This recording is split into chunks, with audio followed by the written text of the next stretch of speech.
$5. Oh, I have nothing. I'm like Peter and Paul at the temple. Silver and gold have I none. What I have I give unto thee. there you go. Be healed in the name of Jesus. Are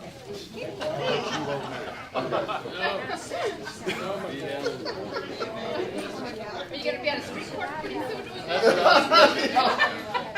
By the way, Jeannie, Did she help you? oh my God, yes. Good. Oh yeah, we've been in constant communication. She is the very best. Saved a lot of time. Oh my gosh. Oh my gosh, yes. Yes. Yes. Anyone else? All right, let's turn on some lights. You may borrow. No one's gonna.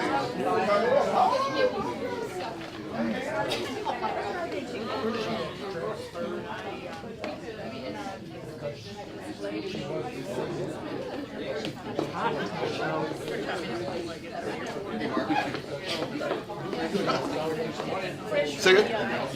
Yes. Oh, can you make an announcement? Yes. Yeah. When do we get started?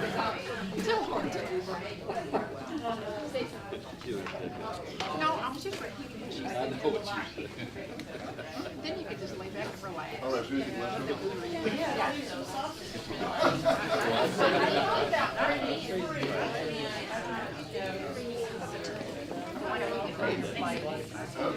Get rid of your water.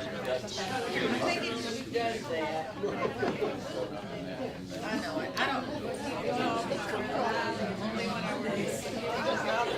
I never knew what it was. Yeah, no, we moved out for We have to be there at 5:45. I didn't know either of those were. I don't need one. I mean, I really did not know. I mean, I heard of one where in Oklahoma.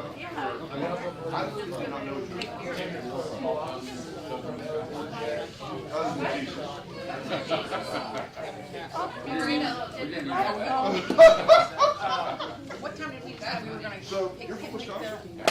Have you talked to Wilshire? I know he was kidding about that. Yeah. 45, I think. No. No. Go Badgers. I was just thinking he woke her up and came out. I do what I'm told. I can't believe she's only 3.5 months old. She's really getting long.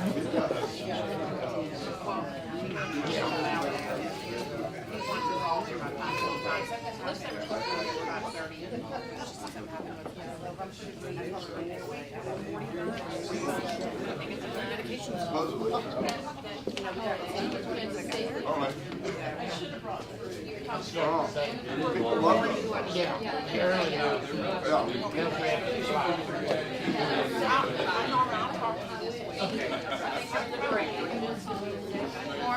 Are you ready? 4:30. For Friday? yes. Okay.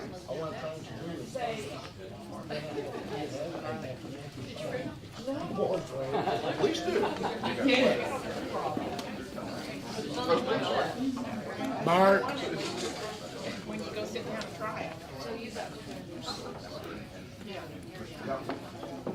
All right. Good morning, everyone. Keep eating, please. oh no, we're going to stop. I didn't need to hand it earlier this time. I feel like everyone knows it. All right. There's big news. Big news. We have name tags again. Tidbit on that though, the church only had like 60 printable sheets.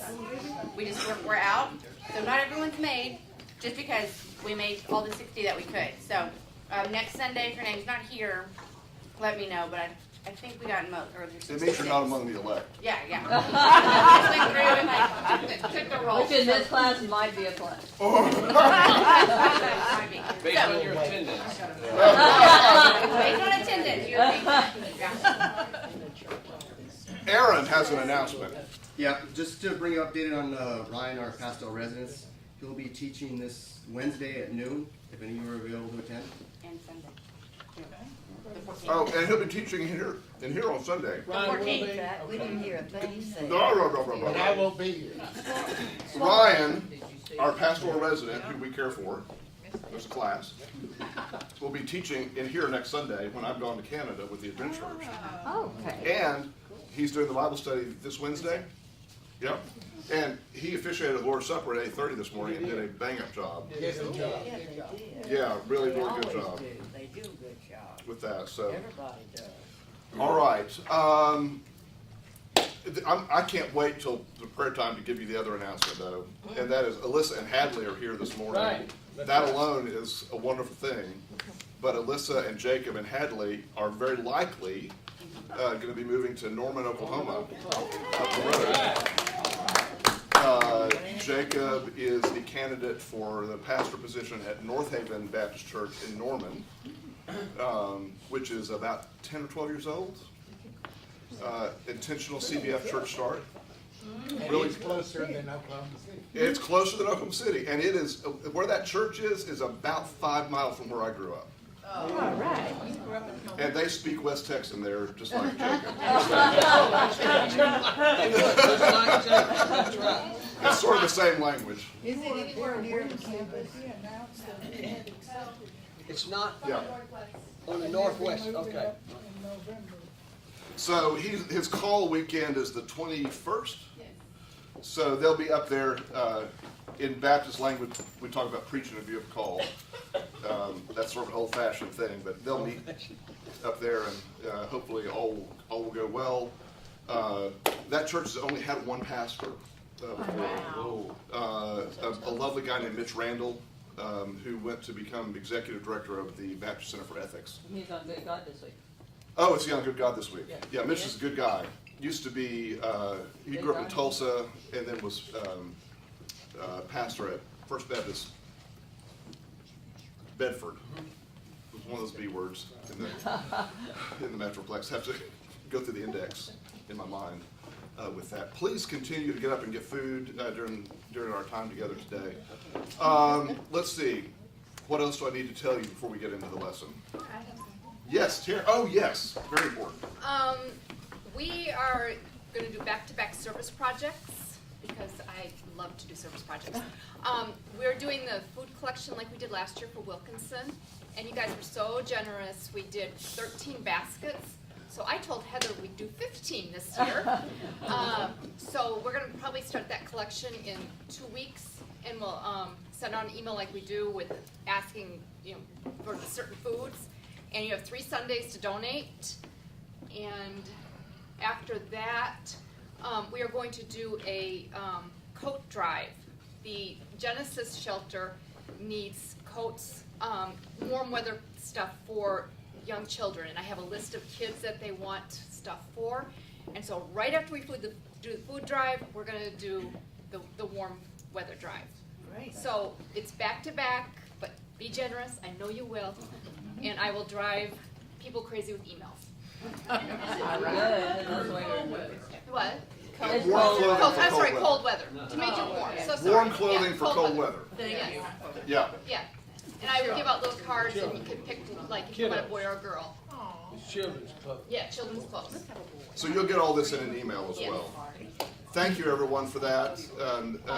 David, we missed you last week where you were on a week of vacation, which is so rare. You're a permanent fixture among us. Glad you're back with us as well. It seems like there was something else I was supposed to talk to you all about today, but I don't remember what it was. So I'm just going to fess up to something up front. This is one of those things where either if I don't say something about it, some of you are going to ask me later, but if I say something about it now, some of you are going to just be obsessed. You're going to be obsessed, and it's all you're going to be able to see the rest of the day. But I had a tooth break off on Friday, which I've not gotten repaired. So if I'm sort of doing this today, it's trying to cover that up. I didn't notice till you said it, but you're right. Right, I mean, some of you would have just noticed it and been like, oh my God, his mouth, something's wrong with it. And others of you, now you can't think of anything else. So I'm damned if I do and damned if I don't, I think is the deal. I've been in Portland, Oregon this week, working on next year's adventures trip to Oregon. And I had dinner with Britt Carlson the other night and had a lovely catch up with her. And I just want you to know she is still so grateful for the Wilshire connection, the Wilshire family. Is her ministry going well up there? It is. It's challenging in a way. So she's the associate pastor in a Mennonite church. So she's learning the Mennonite world, which is What new. part of the Wasn't residency she a program Mennonite or is something that? before? No, something weird in no, she Evergreen? grew up in sort of a Bible church. What part of the residency program did y'all cover the Mennonites? Yeah, hopefully she covered that in seminary, in Christian religions. So the Mennonites are like kissing cousins to Baptists. We share an Anabaptist heritage.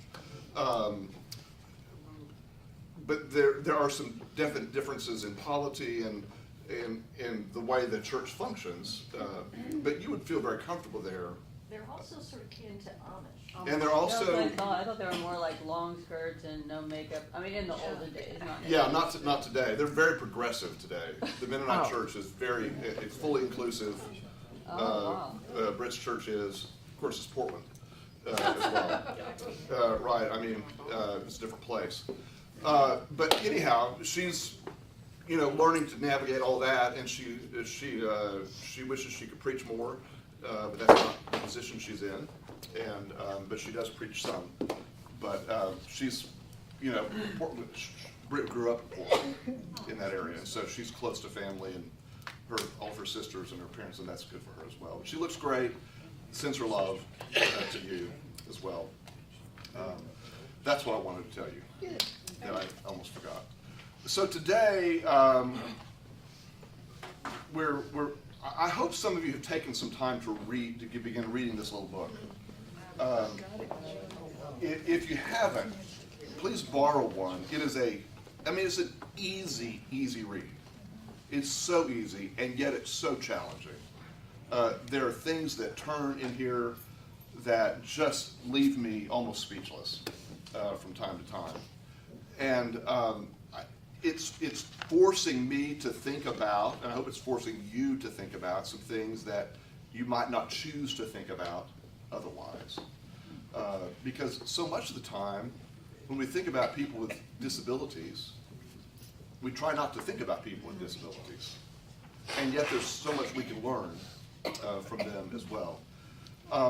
We've been following, Ryan should introduce a new scripture for you next week, but we've been following these two passages out of 1 Corinthians, if you'll remember, about all of us are parts of the body, and in the church we have different roles, and we need to respect all of those roles. And we also have been following this passage about what it means to be unified together, and these to learn from our weakness, to learn from weakness. I mean, gosh, when you think about people around you and the rhetoric we hear everywhere today, it's all about, go to any seminar, it seems, and it's all about being strong, being your best self, being a winner, being the top salesperson, everyone's going to be the best of everything. Well, the sad reality you need to learn in elementary school baseball is not everybody can be the best at everything, right? You've got to be you. And we have something to learn from those who walk a different path than us. And so we pick up today, for those who are following the book, I don't know what page it is in the printed version. It's a paragraph that begins, it's in chapter 2. The paragraph begins, just as we try to cure all illness. And the line here is that we talked last week about curing, we talked about the challenge of treating illness versus curing illness. that not all illness is curable. And in the same way, he says, Page 50, Mark. page what? 50, 50. Which reminds me, that number reminds me that Darrell has a birthday coming up this week. It's not 50.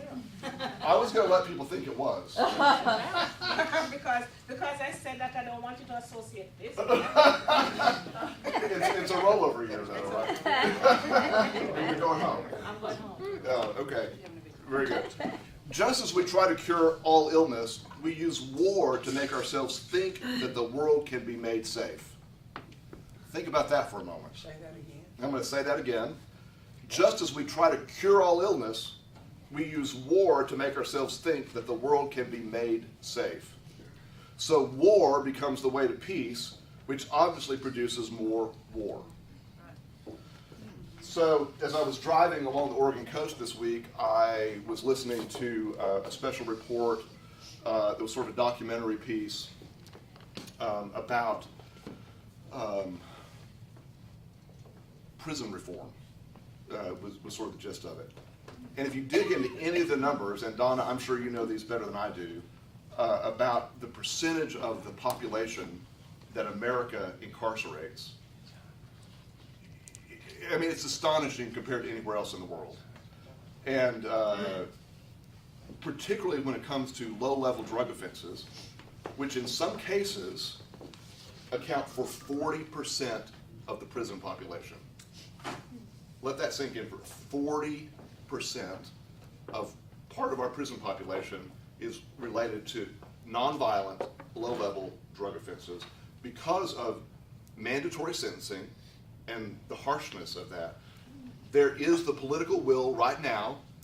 One of the activists on this said, there are the votes in the Senate. I mean, you know how divided the Senate is. There are the votes in the Senate today to pass reform, reasonable reform on sentencing guidelines, but it cannot get done because of all the other clamor that's going on. It's not high on the agenda. And a majority of Americans support it now, which has been a turnabout. How did we get here? We got here through fear. Think of the number of candidates who've run for office on, I'm going to get tough on crime. Think about, I mean, I got a flyer among the stacks of mail coming to my house right now in this political season. A few stand out. One that is just stark black and white images, and if you vote for my opponent, you know, criminals are going to come walk down your street and snatch your children and, you know. Take all your kids. Mark. All of this, right? All you have to do is come to my street. That happens. It happens anyway. I'm thinking that's gonna happen. Well, this is a dark image, yeah. So we get here by the same kind of, what I think he's saying is, just as we think we can cure all illness, we think we can legislate all crime away from us, right? And that we can legislate ourselves to being safe all the time. It's a big motivator, right? It's a huge motivator to us. And yet, if we step back from that and say, should we live in so much fear?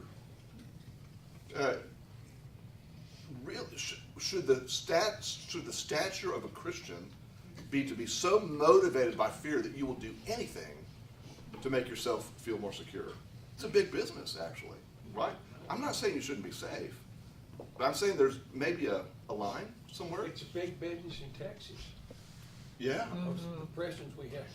The prisons are big business. Security's a big business. I mean, at the same time, I was hearing an ad come across I was listening to another podcast, and the ad that kept coming up on this podcast was,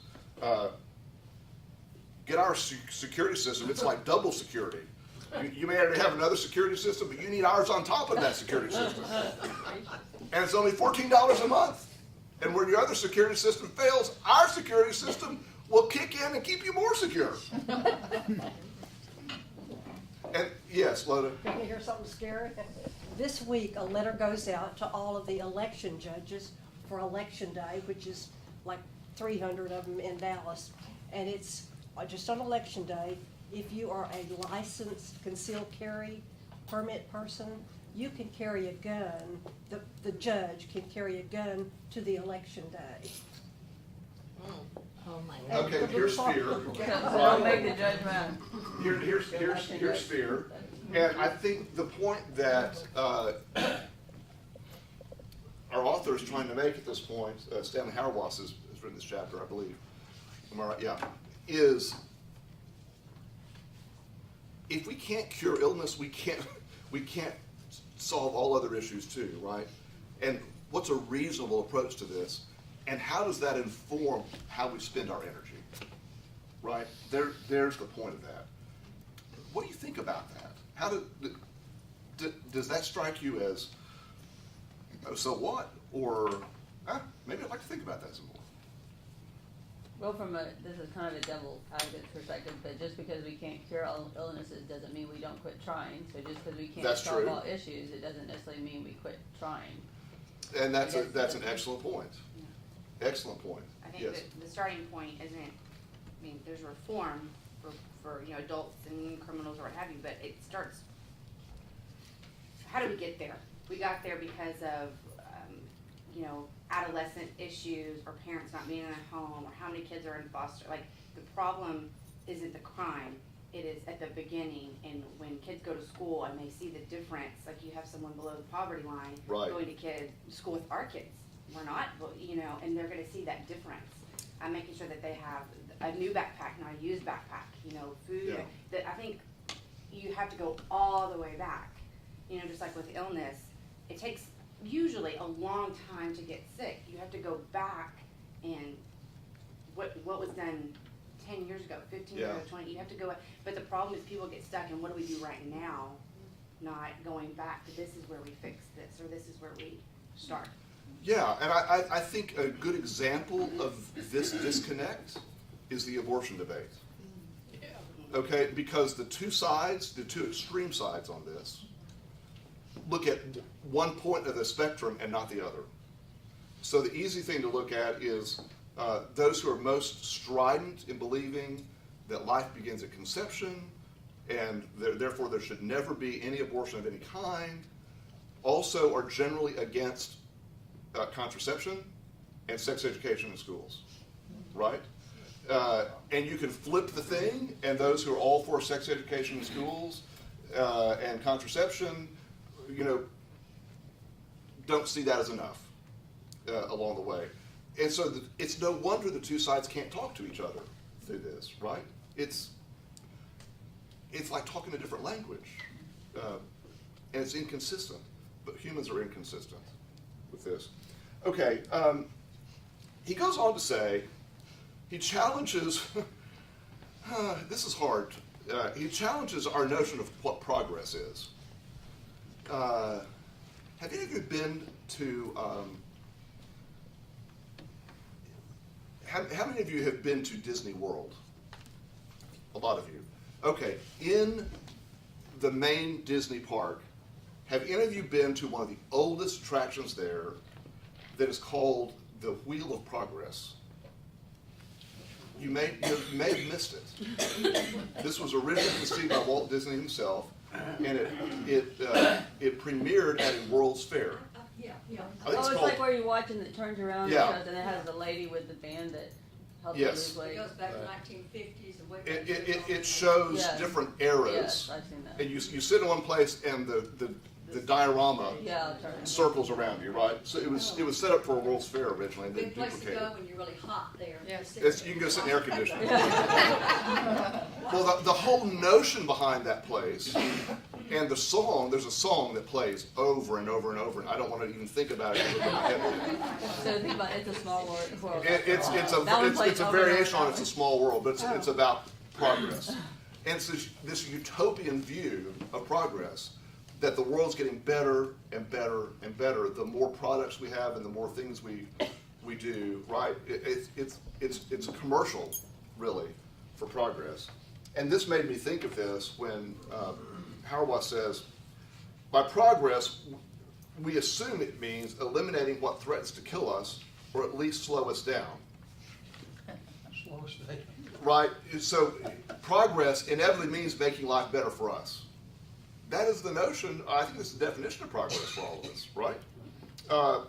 But, he says, you can cure cancer without eliminating the patient. You can cure cancer without eliminating the patient. You cannot cure the mentally handicapped without eliminating the patient. The mentally handicapped you cannot cure without eliminating them. That's not a cure, but we sort of think it is. And here's where he comes around But and takes... progress isn't necessarily a cure. In that situation, progress would be making life, the quality of life better, like equipping or empowering them in some way to make their quality of life better. According to our view of quality of life, yes. Yes. He says, L'Arche, the community that John Lanier founded, stands as a reminder that progress should not mean eliminating all that threatens us. After all, even if you cure cancer, you're going to die of some other ailment. L'Arche dares in the face of death, and by so doing transforms what we mean by progress. And I think one of the most challenging things that's a recurring theme in this book is actually a commentary on the notion of selective abortion or selective genetics, right? Because the view that both the authors get to over and over again is if you say to a person with some mental disability that you would eliminate them in utero rather than have a child like them, you're saying to them, I don't value you. I wish you were dead. So talk to the parent of a child with Down syndrome, for example. And we have a lot of those in the church, grandparents.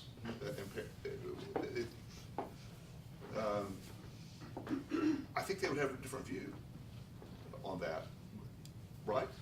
Well, there's a whole Jodi Picoult book about this, and I can't remember the name of the book right now. Is it the new one? No, it's not a new one. It's I an just older heard her one. interview this week. Oh, yeah, she's amazing. She always does stuff on social issues. But there's a book, and basically this kid has in the book, the little girl has the disease, I forget the name of it, but it's where your bones just break all the time, like literally nothing. Osteogenesis Yes. imperfecta. Thank you. Thank And you. so, but the whole thing is about the mom goes to court, basically suing the doctor because the doctor, I can't remember, the doctor didn't inform her and like early enough or something. So basically it's all about, the fight against the mom is that, so you're saying you don't love your daughter, you don't want her, you would have aborted her, which she probably would have in this story. But she's saying, no, I love her very much, but I see her suffering every day. She's always in pain. She's always, just the littlest thing like that would break a bone. So it was like the fight of like, it's not that I don't love my child like this, but I want a better life for her than having to always be in pain. So that's a difficult argument either way. Yeah, which is, yes, That's what it's heartbreaking. Yes. Where's the line, I think is the question, Kathy. You knew Orville Scott, didn't you? Yes. And they had a daughter, and she knew before her baby was born that he would have Down syndrome, but she would not get aborted. She knew what was going to happen. The baby would be, These are tough ethical questions that I think we don't talk about enough. And certainly there's a lot of individuality to this. The other wrinkle that we throw in this chapter is, again, an inconsistency in our thinking. Because while we as a society are ready to be very selective in who gets born these days, we have no such selectivity when it comes to the end of life. Yeah. Right? So, at the time this book was written a few years ago, in the United States, we spend between 15 and 17% of our gross national product on crisis care medicine. How much of our G? 15 to 17% on crisis care medicine, which will not keep people alive. It will only extend life. It may keep someone alive another 6 months or a year, but it won't necessarily improve the health of the population. And Of that portion, 60% goes to people in their last year of life. So Mark, is that prolonging life or is it prolonging death? That's a fair question, right? So of that huge amount, the majority of it, and you've heard these statistics before, a massive amount of what we spend on healthcare in America is in not just the last year of a person's life, but in the last few months of a person's life, trying to fend off extended illness. Now, this is a tough conversation to have, right? 60% of that amount goes to people in their last year of life. He says it's interesting how the medical imperative presumes that if we can do it, we have to do it. The way we show we love mom is to make sure she gets every possible treatment, which may be another form of torture in the end. So the very same argument that we're making about children being born, we don't make, or we make in a different way at the end of life. Norman? And I mean, I just recently, I won't say recently, because my mother's been dead for 2 years. I went through that. And I wanted her alive, but I did not want her to suffer because she knew something was wrong and she was slipping away. And that was causing her grief. And it's a beast of a dilemma, because Yes. you want her to be alive, but by the same token, she wants to be the way she was. And that's not going to happen. Let me insert a commercial here to say, if you do not have a living will, if you do not have a living will, please, please, please, Joni. And talk to your family. Yes. Because no matter what you have in writing, if your family doesn't agree, they can override it. Yes, And the they can. gift that my parents gave us was, we knew what they wanted years before we were faced with the decisions. And of course, at the time, you're distraught, but we knew. It makes a big difference. It makes a huge, I mean, it's a horrible time to go through, but there is a peace when you know that you and your siblings, because there were 3 of us having to make this decision, that we're doing what that parent wanted done. It just happened 30 years too soon. Yeah. But still, that we were making the You knew. decision. Yeah, Terry. We knew. This whole thing makes me think, we think too much about what society thinks about some of our decisions. You know, like, you know, if that woman had aborted that child, she would have been just attacked by people saying, oh, you shouldn't have done that, you know, that this is with your child. And even like when people are near death, you know, and they've made that decision, you got, you know, society coming and saying, oh no, you know, you should have to do everything you medically can. And I mean, we just had this conversation with my parents last week, and my stepmom's been adamant, when it's time to go, just slip me a pill, I'm gone. You know. Yeah. Yeah. Yes, Pat. I'm going to put something else in that I went to a seminar one time with You John mean this Eric. could get more complicated? And, well, it could be. I don't know. And there was a lawyer at that place, and she was talking about if you have a living will that's kind of old, which I need to take a look at mine, you need to have it updated because of the HIPAA laws today. Oh, that's probably true. Something about doctors cannot talk to your person with a living will if you don't have that in there. So I don't know too much about it because I hadn't looked at it yet. I think most of y'all understand. I think HIPAA is of the devil, but Yeah. there are other reasons for that. Yes. Well, to simplify what we're talking about, I have a cousin who's a nurse, and I thought she made a very apt statement when she said, we don't let people die naturally anymore. Yeah. Yeah. Except for people that can't afford it. And this is actually what hospice care does in a way too, and I'm a big fan of hospice care. So I hope you're feeling the tension of the parts of this conversation today.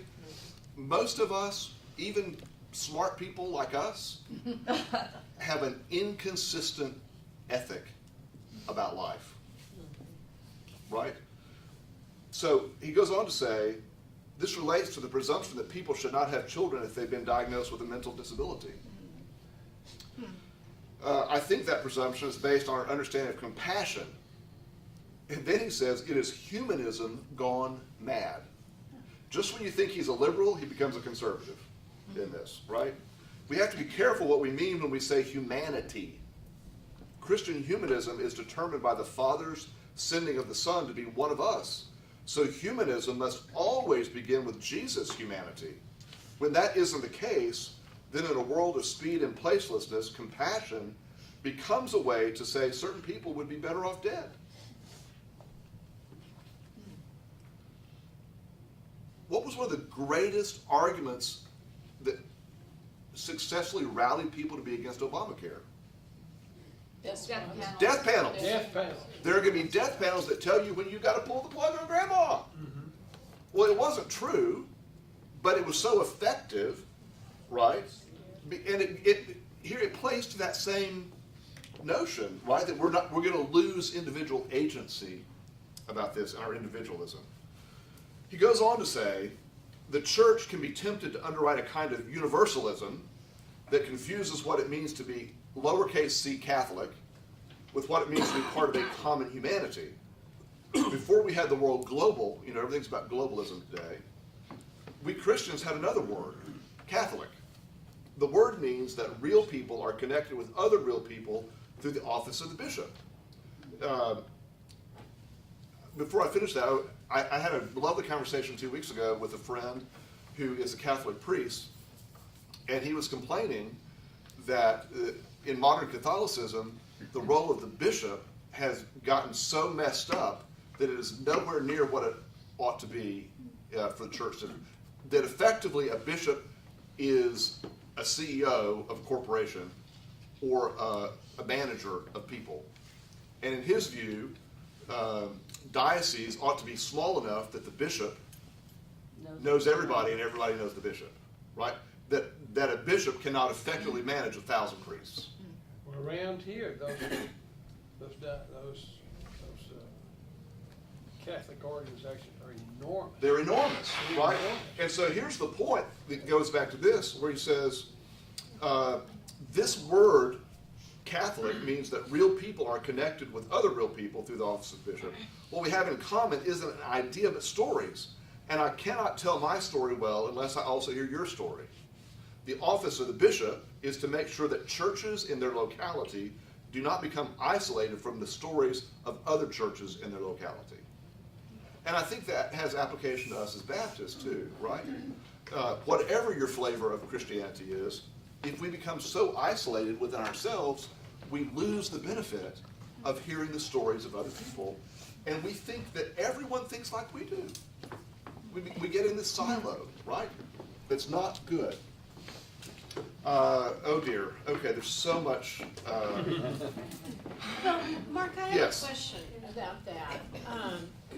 So, how do we find common ground with, say, for example, some of the teachings of First Baptist Church? Well, this is World Communion Sunday, and we are reminded today that Christians, not only around the globe, but in this city, share this one identity in Christ. I think we're at a time of severe testing of that, but I think the church has always been at a time of severe testing of that. Always. I have a play recommendation for you, by the way.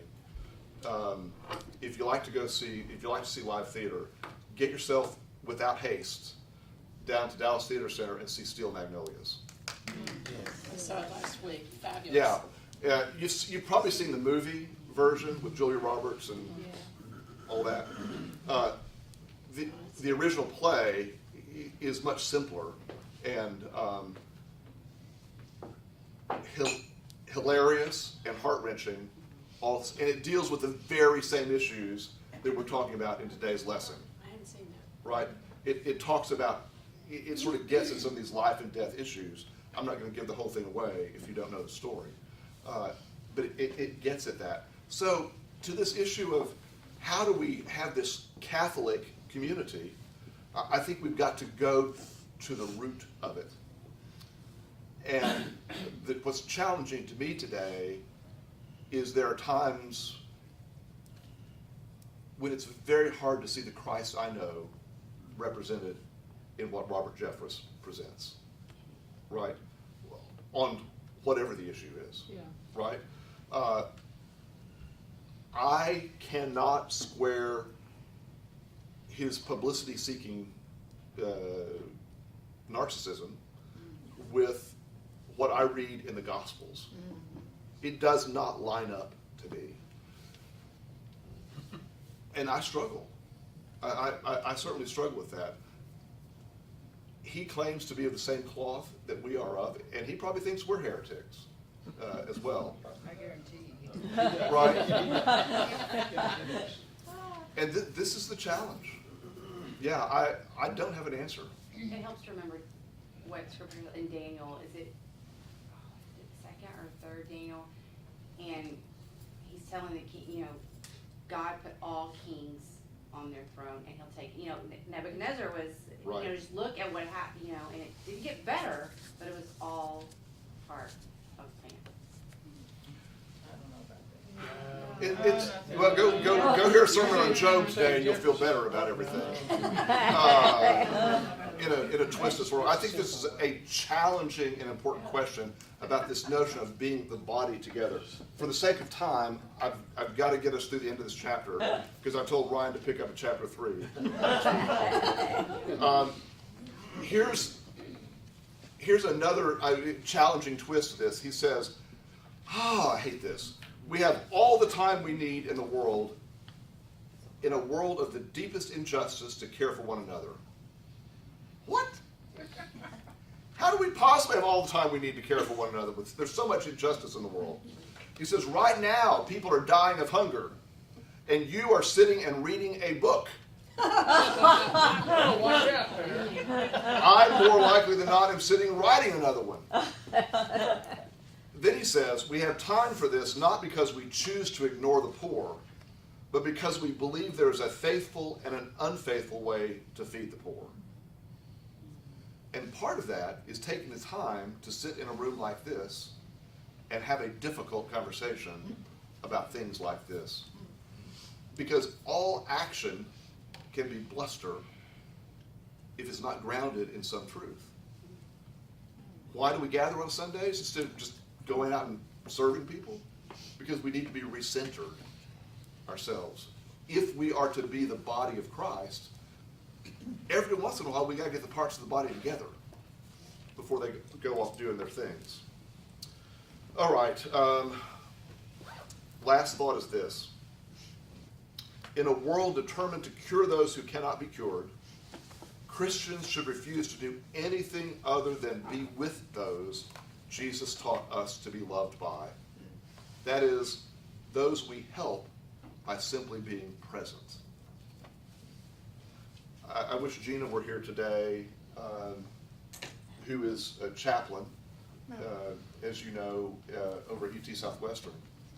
One of the primary roles of chaplaincy is what's called a ministry of presence. It is simply being in the room with people at a time of crisis. It's not always having the right words to say, any magic spells to cast, but simply being present, being available to people. And if you think about your own greatest crises in life, hasn't there been great meaning when someone will just sit and be with you rather than try to fix you? Sometimes you don't have to say anything to be helpful. In fact, sometimes the most helpful you can be is by not saying anything. Right? Sit there, hold a hand. Hold a hand, listen, listen, listen. Right? I think this is the work of a school counselor as well. You can't fix every kid who walks through your door. But if they know that you'll listen to them, They'll come. right? And isn't that what the church is, too? In our rush to cure everybody and everything, we doers want to be hands-on all the time. And it's a good reminder that sometimes we just need to sit down and shut up. I remember Teresa when she gave her story about forgiveness, and she said when she was going through all the trauma when her daughter died, somebody came to her house and they never said anything, but they sat and they just rubbed her feet, and she said it felt so good. Not a word. She said a person just rubbed her feet, and she never forgot that. So sometimes saying nothing really helps. Well, and that, Darrell, that makes me, we're talking about Teresa Newtown, who was a member of our class until her death, the church's financial secretary. That reminds me of the day Teresa died. I was privileged to be at her house, sitting, and her family was gathered around her, and it was presence that mattered at that moment. There were no words that could be said that hadn't already been said. But the presence is what mattered. Who are you talking about? Teresa Newtown. Oh, yeah. Yeah. Last thoughts on today's, I hope this is a lesson you'll go home and think about some more and do some more reading and thinking and praying about. It is very challenging all the way around. Other thoughts on this? I know we never got to that part in the sermon today, but if Job's friends had said nothing, it would have been better off for him to. Yeah. His friends talked too much. Job is such a difficult book in the Bible. I had a member come up to me after church this morning and said, you know, if I'd been on the council, this book would have not made it in the canon. And he was not alone in that view. Not alone in that view at all. Okay, well, we'll stop there. Ryan will pick up with chapter 3 next week. Thank you for a good conversation about this today. Goodbye to everyone who's on live stream. We'll move to our prayer time now. Prayer requests to share.